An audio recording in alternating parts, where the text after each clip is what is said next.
Good morning, everyone, and I'd like to thank our previous panel for doing an excellent job of mapping out the philosophical concepts of Ubuntu, Pan-Africanism, and decolonization in ways that allow us to continue our conversation and explore the strands that are connected to these concepts.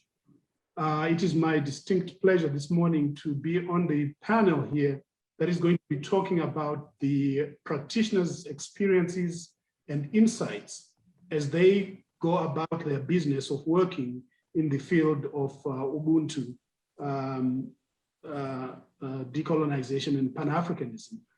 They have had extensive experience implementing some of these ideas, and so they're quite privileged to have Ms. Kiya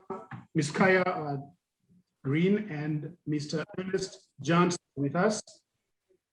And I would like to ask Ms. Kiya to introduce herself.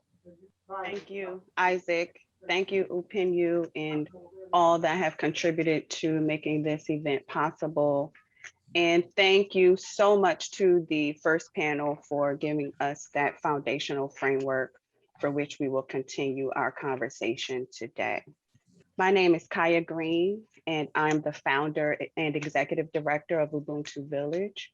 I resigned from public education after 12 years of service to homeschool my two sons in 2017. And to be honest, I created Ubuntu Village just specifically for us as a homeschooling unit, myself and my two children. And it never started as the institution that it is today.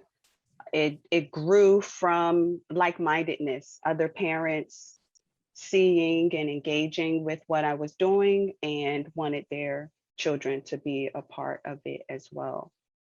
I'm now an African-centered live instruction web-based destination for homeschoolers and also alternative educators. I deliver all content, including across all content areas, reading, writing, math, science, history, and such, including computer coding, student interest groups, which includes our newspaper and our YouTube channel. Also socio-emotional learning embedded with ancient teachings of Ma'at in our Ma'at meditation class. And I'm also working on securing a music program for this fall. I have students and staffs in about 9 to 10 states right now, including New Jersey, New York, Pennsylvania, Connecticut, Kentucky, Georgia, Texas, Maryland, Missouri. And the three defining principles of Ubuntu Village for me, as I've defined for my institution, is dignity in African people across the diaspora, virtue in your self-actions, and those virtues are defined by the ancient teachings of Ma'at, and kindness to all others. And I'd like to just briefly show how when I address core content areas, how I work to decolonize that with my students. This is just one example. If you can see my screen here, you will see a timeline of mathematics. And as one of the previous presenters shared, I believe it was Brother Naka, and if I am incorrect, please forgive me, but there was a definition, I think it was Baruti, a definition about decolonization and how decolonization really reverses the process. And as we look at this timeline of mathematics, you're going to see names that you likely recognize and names that are not familiar to you. You look at the dates at the bottom from 2000, and we continue to go back from century to century, 1900, 1800, 1700. You may see other names that become familiar to you, like Galileo, Descartes, Da Vinci, and we continue. We now see Pythagoras, we see Aristotle, and we continue until we arrive at the Ishango bone. I would be remiss as an educator if I wouldn't ask you guys to put in the chat where the Ishango bone was discovered. And so what I do is I begin mathematics here with reversing the process and not starting with where things ended, but starting with where mathematics began in the Democratic Republic of Congo with the Ishango bone. Mr. Johnson? Good morning and greetings to everyone. My name is Ernest Johnson. I'm located in New Orleans, Louisiana. Our work around Ubuntu began with being intentional about giving our organization that particular name, considering that I worked in a nonprofit world and found that even in the nonprofit world, it was sort of oppressive. So we decided to identify a philosophy would change the culture of the behavior of individuals who may have been impacted by incarceration or their families have.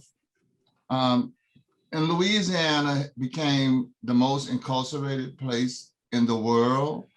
And based on that, we identified that it was slavery by another name.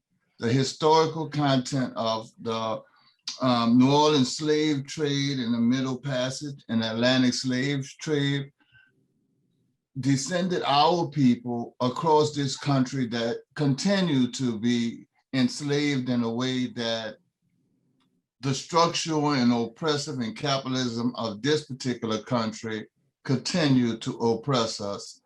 So we decided that we needed a philosophy to be able to exemplify our character in a way that wasn't structured as the identity of this particular country, and to move people forward out of their norm in a way that would change the culture and behavior, and for us to believe in each other that way we can exemplify something total different. It's only been 5 years.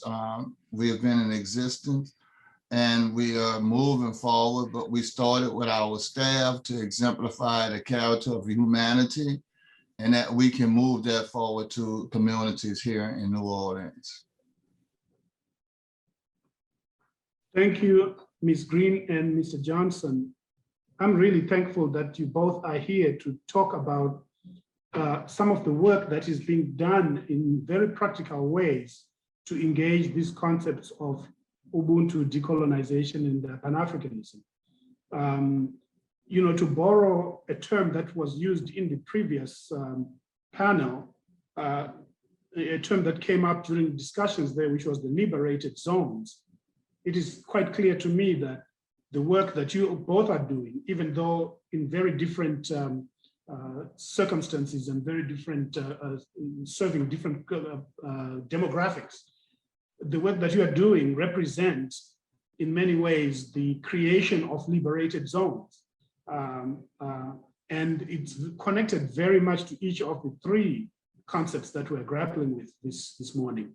And, you know, when we talk about Ubuntu, we really are talking about our identities and our heritages. The fact that we are here because of what's happened in the past and because of who we are. And as the previous panel recognized, there are many identities and there are many heritages that fall under Ubuntu, be they micro or macro. Then you look at the fact that, you know, in Pan-Africanism, we're really talking about an extended family, recognizing that people of African descent, through those micro and macro identities, are spread across the world, but there's something that connects us, creating this extended family. And then the third part of all this is the decolonization, which means different things to different people because of different circumstances and historical legacies, but certainly what's at the core of that is the idea of the quest for freedom, that we are seeking freedom, whether it is physical freedom or mental freedom, economic freedom, all kinds of freedoms are being sought under this idea of decolonization. And what you are doing relates very, very closely, intimately to all of these different categories of the African struggle, so to speak. So I would like to give you time now to delve a little bit more into some of the core issues that you are addressing, some of the core experiences you are having as you live out this concept in real terms, in real life. You know, as we move away from thinking of them just conceptually, now looking at what's actually happening on the ground amongst practitioners, amongst people who are carrying this work out. So, Ms. Greene, would you like to go first and talk to us more about the work that you are doing with your Ubuntu Village?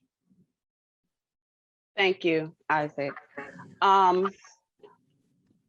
One of the best ways that I can share with you how I am working to both relay Ubuntu, the practice and theory and spirit of Ubuntu, as well as decolonization with my students is in an assignment, and it didn't actually begin this way, but in a class that I've titled Reading and Writing for Liberation. We studied the Pledge of Allegiance, we studied the Star-Spangled Banner, we studied associated other cultural pledges, and there was lots of discussion around the meaning. We even discovered that the Pledge of Allegiance, there was 3 different versions of it. And after much discussion amongst my 3rd through 7th graders, it's important to note that I work with 3rd through 7th graders. Amongst that body, they felt like the Pledge of Allegiance did not represent what they felt for themselves or what they felt for the environment that they lived in appropriately. And so from there, I assigned them the task of writing their own pledge. And that night, all of my students wrote their own individual pledges and returned the next morning with their pledge. From there, I literally, and while I did this, I was in tears, just took out unique lines from each student and also found trends across their pledges. And the authored work that we will share and look at and read together, it really signifies and wait a minute, it shows the spirit of Ubuntu, the spirit of their wanting to be free from constructs. And all the way from the title. The title of the pledge is "We Will Embrace Our Blackness." My students they suggested names for the title, and then we ended up voting, and the title of our pledge was voted for the majority of the students. They wanted "We Will Embrace Our Blackness" by the Ubuntu Village scholars. And if you will, I'd like to just move through this so you can see, hear the voices and hear the sound of Ubuntu and hear the heart of decolonization from 3rd through 7th graders. We are who we say we are. We are the drivers of our education. We sit in the driver's seat. We will not only train our bodies, but we will train our minds. We are attentive learners and precise note takers. We take responsibility and commit ourselves to putting in our best efforts. We will ask for help when needed, yet we will never doubt ourselves. We practice patience, discipline, and humility. We pray at our sacred spaces. We use the virtues of Ma'at to guide our lives: truth, justice, righteousness, order, balance, harmony, reciprocity, and knowledge. but never forgetting the virtue of love. We use the principles of Kwanzaa. We make our brothers and sisters' problems our own problems. We solve them together. We build our own businesses and profit together. We use our brains and creativity at all costs. We will work to make peace in the world, although there may be times we need to be brave and fight. We will always be a part of the Black culture. Our descendants will be proud of our legacy. One day we will be ancestors too. We claim our African heritage and culture, the best and worst of its history. We are African people. And I will also say that while we were authoring and working on this pledge, the students decided, although they created individual pledges that was then woven to create this effort of solidarity that they read every morning in their school day, they chose to change the language from I to we, to a collective vision. Thank you. Thank you very much. Very impressive philosophical disposition of self-identification and showing the will that they have for the future, but also, endorsing the past, endorsing who they are, and pinpointing to the significance of work, accountability, responsibility, and it's really just amazing that Ubuntu plays itself out in that whole context where not only Ubuntu as a concept is expressed in that declaration, it's also a notion of Pan-Africanism, a notion of family, and also the notion for freedom. So that three-legged stool is really well represented in that declaration. And thank you very much, very illustrative. I'm going to ask Mr. Johnson to share his experiences. Again, I can't emphasize enough about the mass incarcerated that exists here in Louisiana.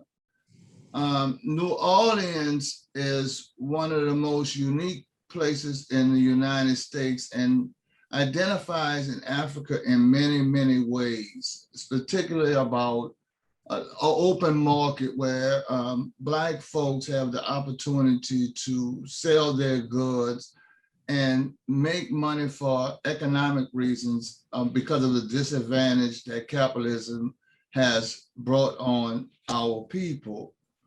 So through mass incarceration, we understand that we are in a race that has been existing in this country for over 400 years, and that it's at a critical point that we educate, in particular parents and young people who are impacted by mass incarceration, one, about the philosophy of Ubuntu, and also about the education about the structural system, oppressive racist system that exists here in this country.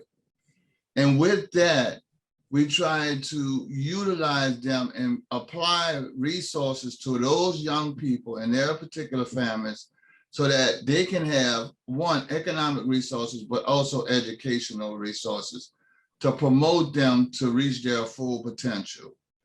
Often you find that structural system that exists here in this particular city often phases young people out and label them and put a value system on them that ordinarily will oppress them and make them to believe that they can't reach their full potential. So through our participatory research projects and also through our education matrix, we educate the young people, we educate the parents so that they can advocate for themselves in a way that makes sense at the end of the day, that promotes economic resources, educational resource, and also give them a mentality that they can believe in themselves and be better than one might say they is. I will also add that one of the things we introduced early on, that there isn't an expectation that anyone is going to come save us. no outside entity is gonna come and give you what you need. Despite it seemed, despite structural system and educational institutions indicating that they're in the best interest of Black folks and brown folks, we have found, historically has told us that it just don't happen.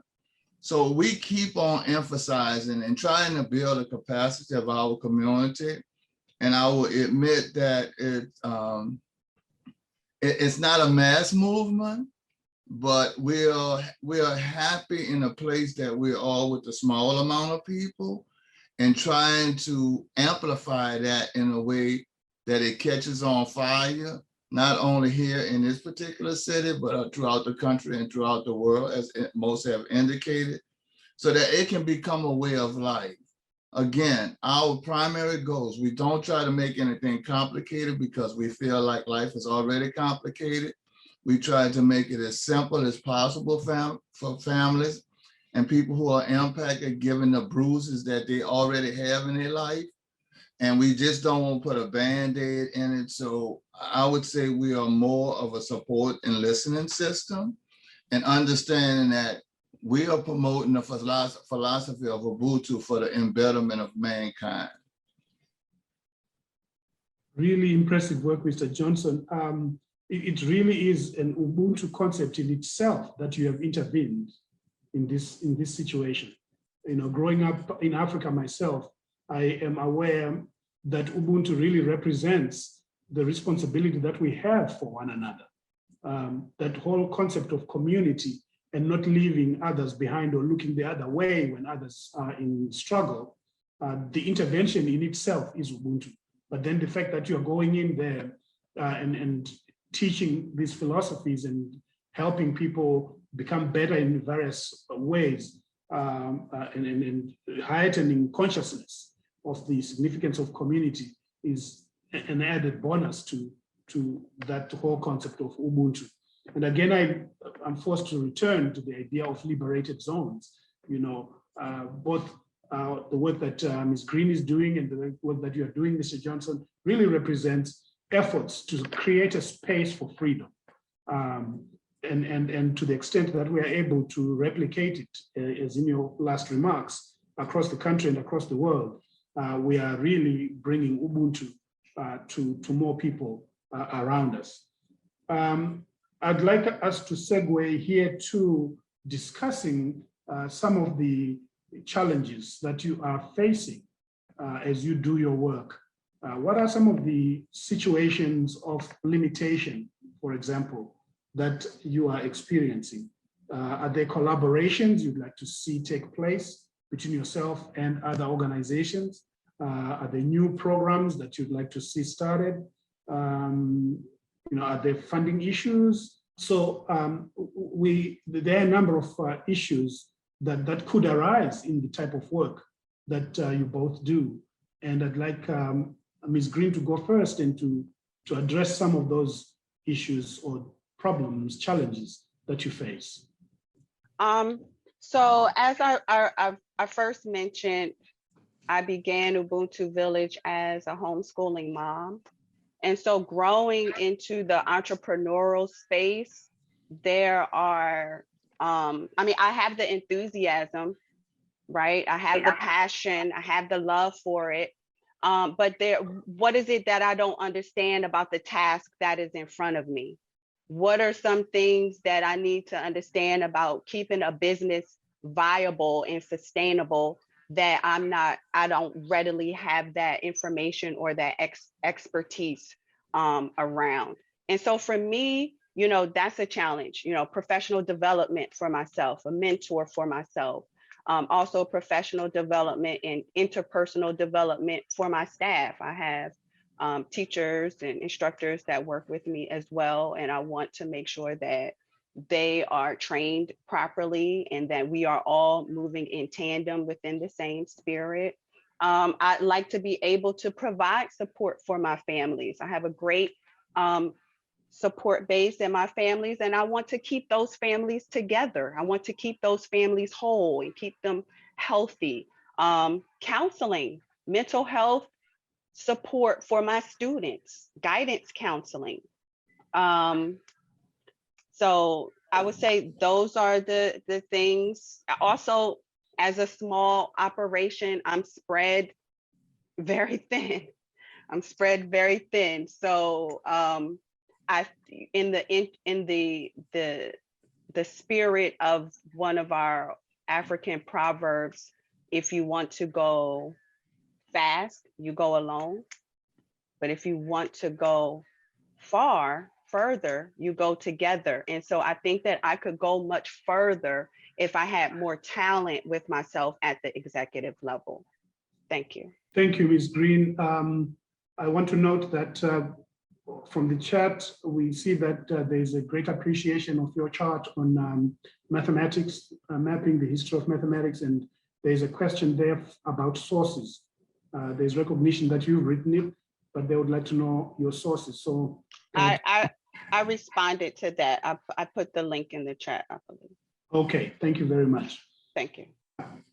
So let's give Mr. Johnson a chance to discuss the challenges that you're facing. One, I think individualism is one of the challenges that we face. Everybody is looking for that moon in the pot, that moon in the sky, and the structure of this particular country, and want to have a particular status. And I think funding is always a problem. I don't think we never will have enough of money, if you want monetary things to promote the healing that our people need. So I always try not to let money get in the way of our vision, because often it will take us off track. It will divide us in a way that doesn't complement us. So here at Ubuntu, we kind of have a balanced budget that I individually as a director cannot make 20% more than any other individual who works with us, so that we can keep a balanced structure of everyone that works with us and per se be able to pay their bills and live a sustainable lifestyle.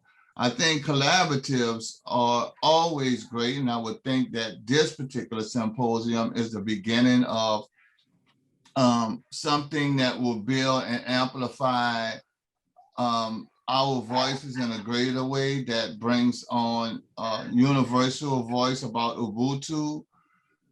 Yes, and again, I would just emphasize, I try not to use the lens of looking at things being having obstacles, because I think as a people, we have endured so much and that we can overcome and we can become anything we want to be.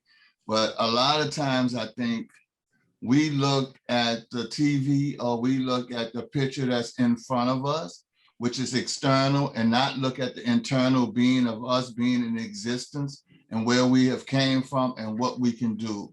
So I would just continue to encourage that there's an external thing going out in the world, but our internal being has more value. And if we do this collectively, we can settle in some peace and be at some peace with ourselves as a collective, right? And look at each other in a way that it's not value on an economic or a status or something outside of a structure that we did not build. Thank you very much. Great words of wisdom there concerning the need to look inward. As a people, we have shown historically our resilience and our ability to overcome, and that ability still resides in us, and there's need to look within us for ways to resolve our struggles. So I think that is very important as we traverse through the whole liberational agenda for people of African descent in the very many different ways that we are engaging that topic. Now, we are now segueing into the area where we allow for questions to be asked of the panel. And we're going to do our very best, just like they did in the previous session, to answer as many questions as possible. But we all are aware that not all questions will be answered because of the time constraint. So I don't want to take too much time. So would like to see if there's a question that has been asked. Upenyo, are you ready with some questions? So I will go through a couple of questions here in the chat box. The first one is from Joseph Chikowero. Again, welcome, Joseph, to the program. Joseph says, I'm enjoying and learning a lot from these conversations. In our Shona language of Zimbabwe, Ubuntu is Unu, humanity. A core tenet of Unu or Ubuntu is sharing. I would love to hear more about practical applications of Unu in different spaces in uplifting ways. My own daughter runs a non-profit that sources and shares soccer equipment with girls in rural parts of Zimbabwe, so they can also play the sport. You can check out this dimension of Unu here, and he provides the link to the website. And he also says, as a volunteer to my daughter's organization, I would love to hear about the practitioners who have an interest in practical and innovative ways of community activism rooted in Unu. Feel free, and he gives his email address here. And I think the important point here is to think about what are the applied, what the tangible ways in which Unu or Ubuntu can be applied in real life. Then I am also going through the list here. Okay, I think that's what we have for now. The other ones are comments, and I think I'll just let everyone look through the comments. That's a good place to start. And Ms. Greene, do you want to take that one up? Yeah, I'd like to respond and with another very practical way that I look to incorporate Ubuntu in my pedagogical style and what I do with the children. And it's this, we learn the content, right? But my students understand that they must make a connection with that content. They must insert themselves. They understand that there is no learning without them. And so this is not outside of you. And so in that respect, I work to humanize and connect with the content. And so that's a way that Ubuntu lives in everyday instruction across all content areas, because they very simply work to make a connection, a personal connection, a significant connection to their learning. And also the curiosity, staying curious about what they're learning. They are always prompted to leave that learning situation with questions. So that's just another kind of simple but practical way of expressing and working to illustrate the spirit of Ubuntu in everyday educational settings. Are there instances of sharing that you can discuss? The previous question I had asked something about sharing. So it's great that you gave the example that you gave, but are there any other examples, in that area of sharing that, how resources are shared, or the idea of caring? Oh, okay. Yes. So a way that we share, we are a community of learners across grade levels. And so I have grade levels from 3rd through 7th grade. And so when we think about sharing, I think about the peer support and the peer feedback that comes in a setting like that. And so students are very willing to share their expertise or what they understand to be true, or a better way to address a problem with one another in our community of learners daily setting. Thank you. And I think that declaration that you read contains some examples of that. So thank you, Mr. Johnson. Your comments on the question, concept around sharing and how that is played out in the work that you're doing with incarceration. So one of the practices that we use around sharing is a philosophy of sharing is caring, right? And we understand that the impact of people being incarcerated needs a healing process. So we stimulate that with doing yoga twice a month. We also stimulate it in a way that we allow people to get massages, because we know the body stimulates the mind in a way that creates creativity. And we continue to practice and educate people and uplift them in a way from a healing perspective, understanding that once one is healed, then they can be educated to move forward.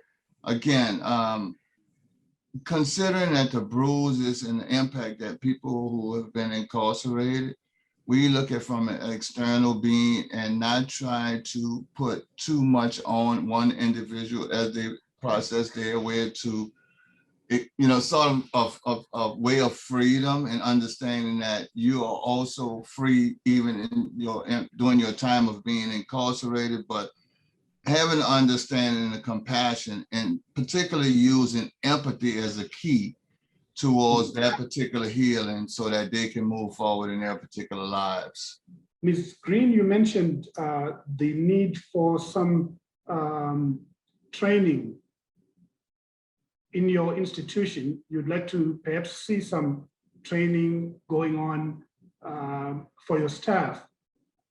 When you pinpoint to that area, do you see yourself partnering with some institutions that could help you with that training? Or are there issues that relate to the Ubuntu that you think are needed in there? Who are some of the people that you would like to partner with that might answer your issues? To be honest, Isaac, those institutions I still need to identify. I want to make sure that I am partnering with institutions that are of like-mindedness and that will not replicate a teacher mindset or instructor mindset that is decolonized or Eurocentric in nature.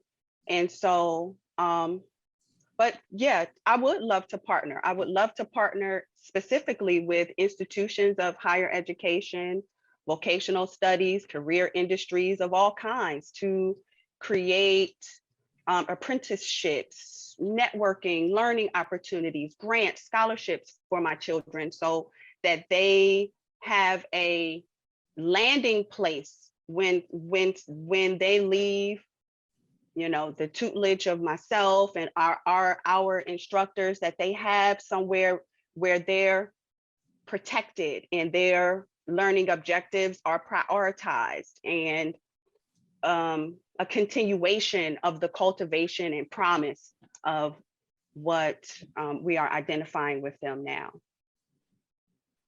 Thank you.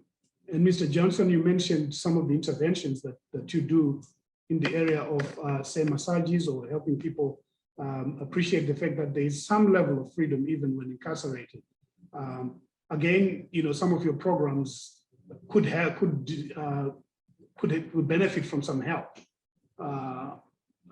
financial or otherwise. Is that an area that is an issue for you? Or? As we embarked on this conversation about having this symposium, I identified that it's going to take us, right, and folks that who have this interest, folks that are on this particular call, to support the work that we do.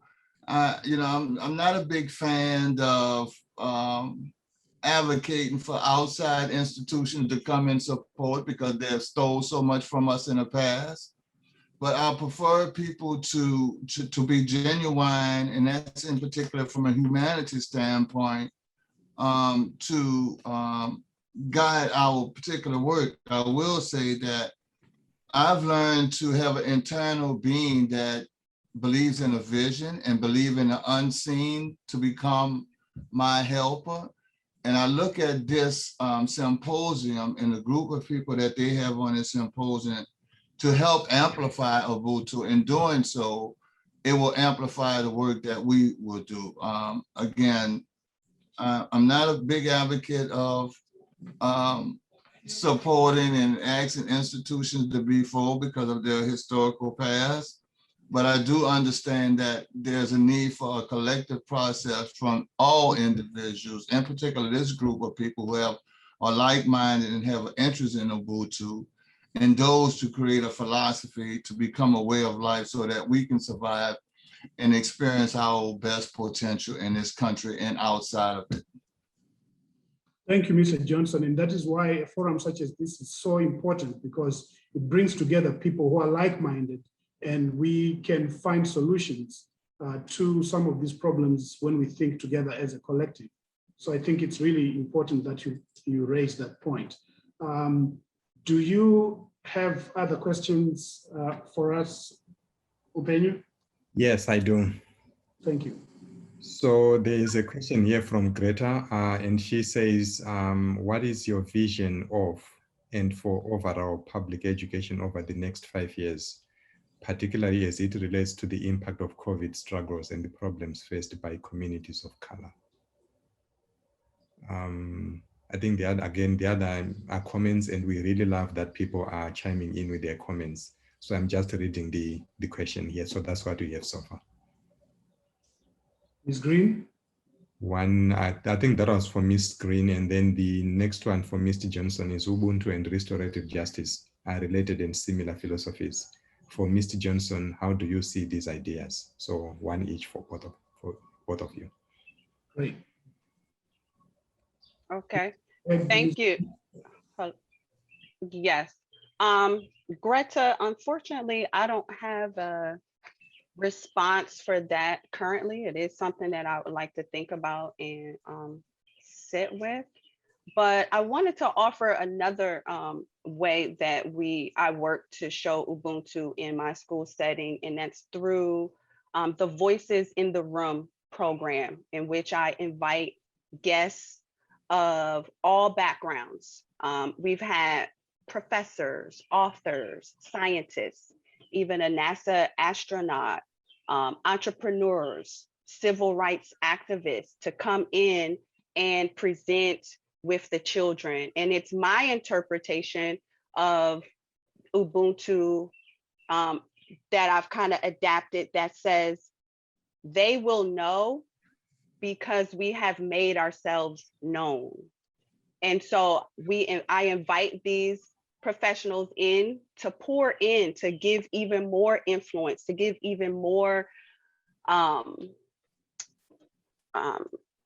energy to the lives of my students. And students, during those opportunities, they have to pull out 4 key terms that the presenter, and this is 3rd through 7th grade, that the presenter presented, 3 things that they learned, 2 questions, and then 1 significant connection, always connecting themselves to the source.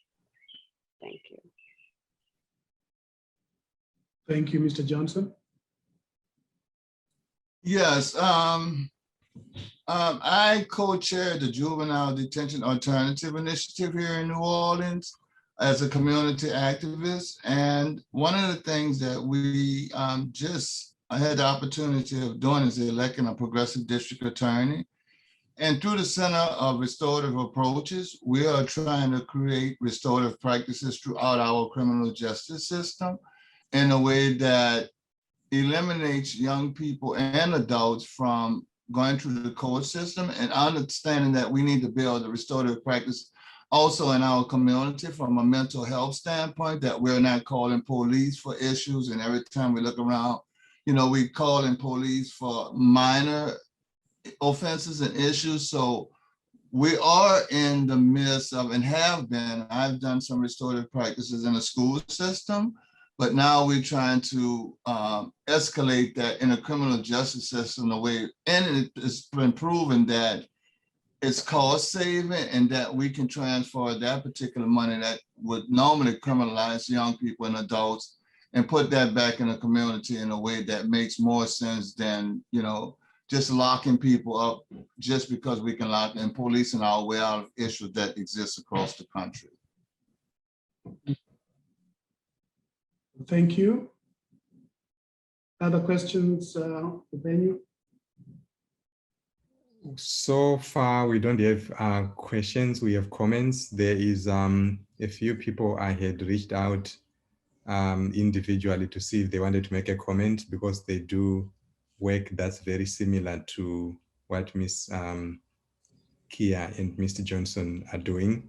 So can you guys check your email boxes? Not email, but chat boxes, personal ones, so that I don't put you on the spotlight against your wish. But I would love to get a few comments from a few people who do this similar work.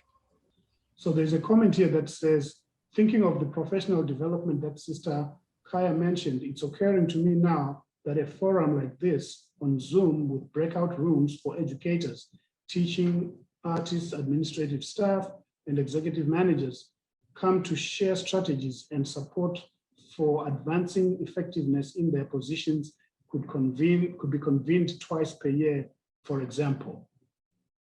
So there's a thought about what could be done to encourage dialogue.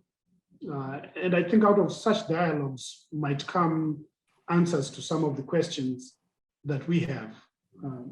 Earlier on, Ms. Greene, you mentioned a number of things that have to do with, staff development and, increasing the level of knowledge that people have.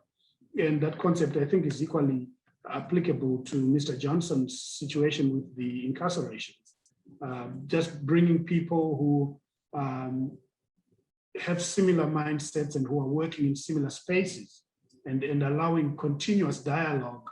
And then out of that dialogue, creating linkages and connections that have concrete results.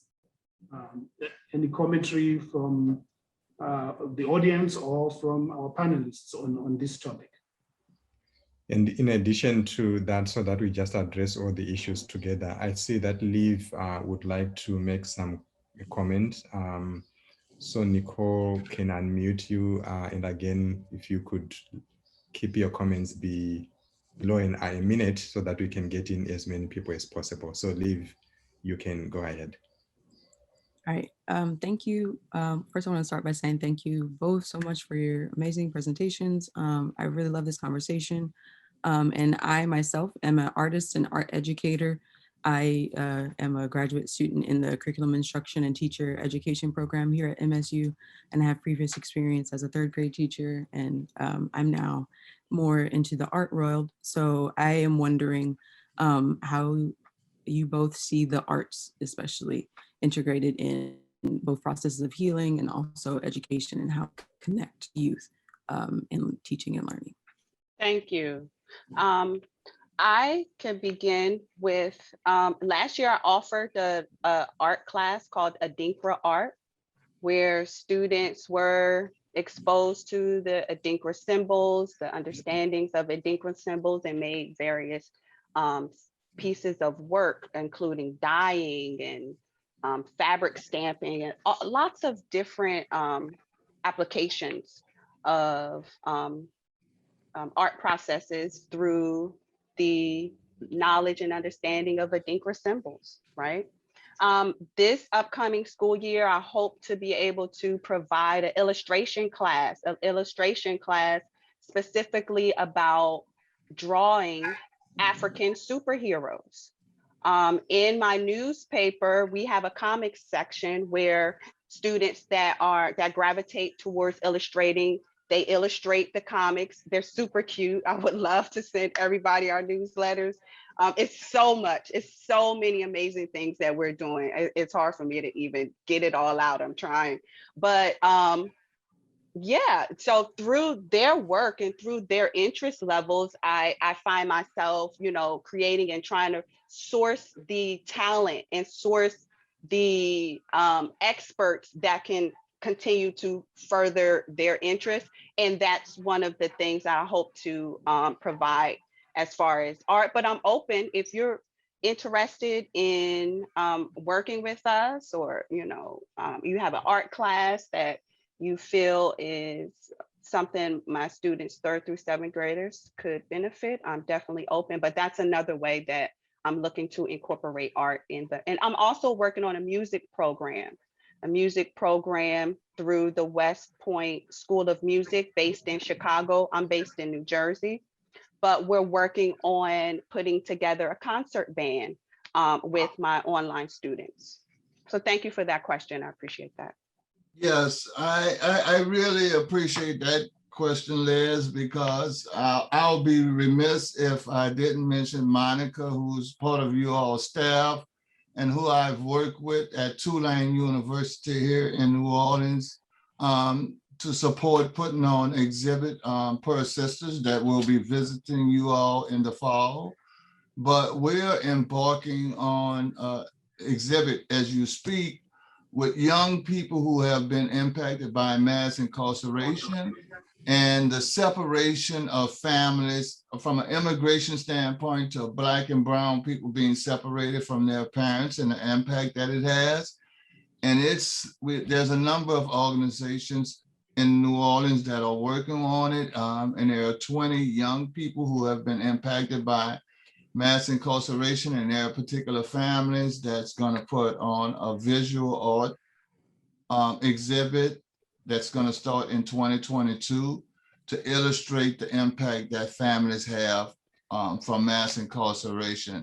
And to answer your question in a little bit more depth, we understand that everyone doesn't have the same learning ability. So we believe visual and art has a essential role in telling our story and showing how beautiful we are in a way that sometimes we can't talk about because of the bearing and the harm that it has done. So it's always good to have a visual and some type of art just to be in awe, right? To just look at it and just say, Lord, thank you for, who we are and where we've been and where we are going. Well, thank you both very much for such a rich discussion. It's really heartening to see the different things that you are doing, very creative, and very effective in my estimation in the efforts to further the cause of liberation, the cause of a recognition of Ubuntu, our heritage and our backgrounds, and also the kindness that is behind it, which indeed is a central Ubuntu principle.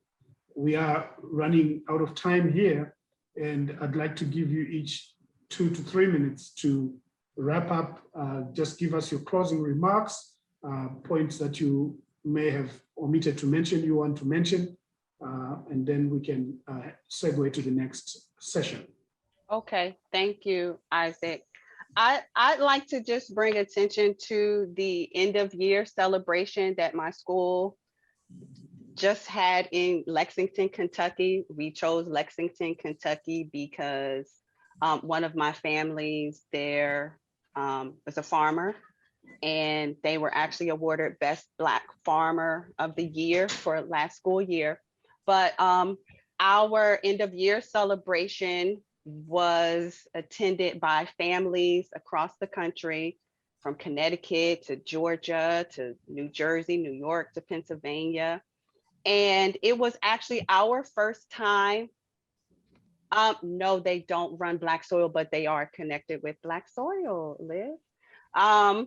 But it was our first opportunity to see one another in 3 years. I've been teaching my students online for 3 years, and we saw each other for the first time. Students that have been pretty much growing up together in their respective homeschooling environments in different states. We saw each other for the first time, and it was such a beautiful experience. You will see those experiences in photos and different images from our time together on my social media accounts that I put in the chat. And so I welcome all of you to follow and get interested in the work that we're doing at Ubuntu Village. Thank you. Thank you for this opportunity, and I appreciate all of your interest. Thank you so much, Ms. Greene. Again, I can't emphasize on this opportunity and what it has meant to me and our particular organizations to be able to share with everyone on here. Our logo is illustrated in the screen right now, indicating where it derived from. And it derived from queens of Africa, and understanding that it has to be embedded in the motherhood of our queens and kings. And again, I would say that I would love to continue to have this conversation. It's been a lot to me to be able to learn and to listen to everyone, and just to see everyone's face on the screen. And if you get a chance to visit New Orleans, definitely come see us, and we can be a tour guide and show you the historical contents of this city, along with some great food and some great music to soothe your soul. And again, peace and blessings to everyone. May your life be filled with joy and love. And again, I continue to see you brothers and sisters in the near future. Thank you. Wow, a great many thanks to both Ms. Greene, Mr. Johnson, for this very rich discussion on the work that you are doing. It's really heartening again to see how the work that you are doing is touching so many lives, but is actually a seed for the growth of even more such collaborations, such work that can advance the progress of people of African descent. With that, I'd like to transition now to our next panel that is led by Professor Leps Marilete,